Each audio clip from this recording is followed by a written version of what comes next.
Good afternoon, everyone. As many of you know, I've dedicated my life in the fight against climate change and in protecting the environment for Canadians.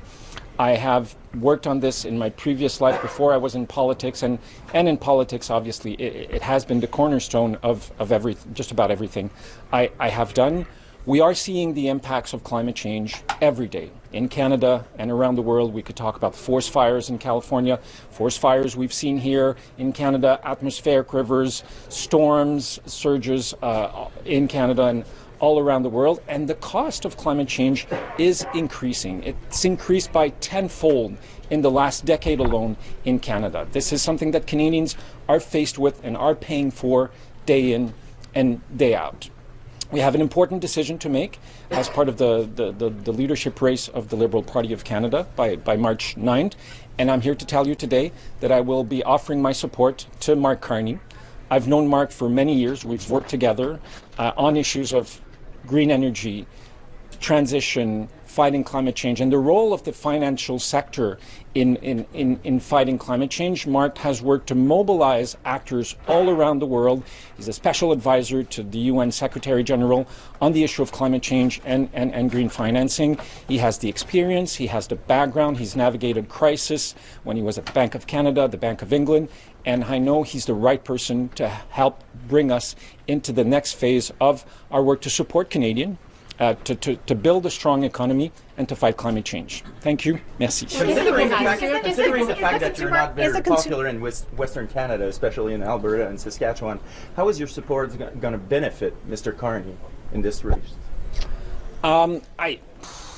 I think I'm probably popular in parts of the country and I'm popular in others. I'm not sure I'm the best person to answer that question. I'm going to do everything I can and help in any way I can to make sure that Mark Carney is the next leader of the Liberal Party, and then help make sure that we win the next election campaign. On the emissions cap, are you concerned that Mr. Carney has not proven himself in the House, has not proven himself in a campaign, to throw your support behind a man that's not shown that he can actually win anything for the Liberals? No, I'm not concerned about that. Is a consumer carbon tax sufficient? Why are you not concerned about that?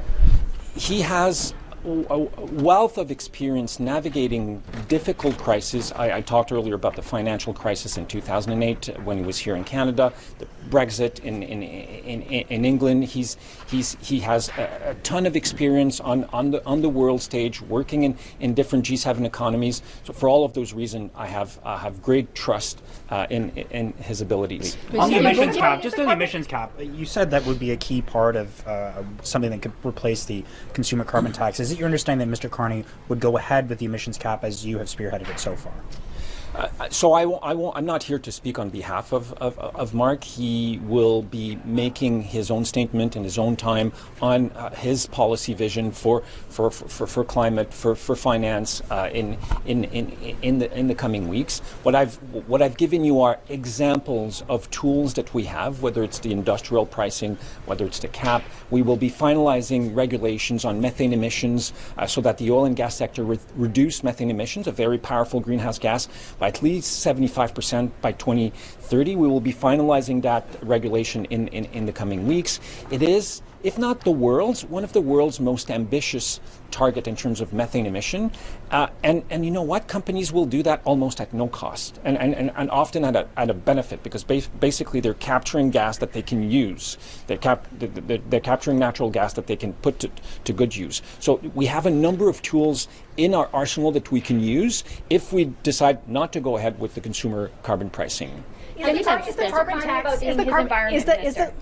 sorry? Have you talked with Mr. Carney about being his environment minister? I have not. That's not how I roll. I didn't do that when the Prime Minister asked me to run in 2019. I didn't do that with Mark Carney, and I won't be doing that. Is the carbon tax dead? No, it's not.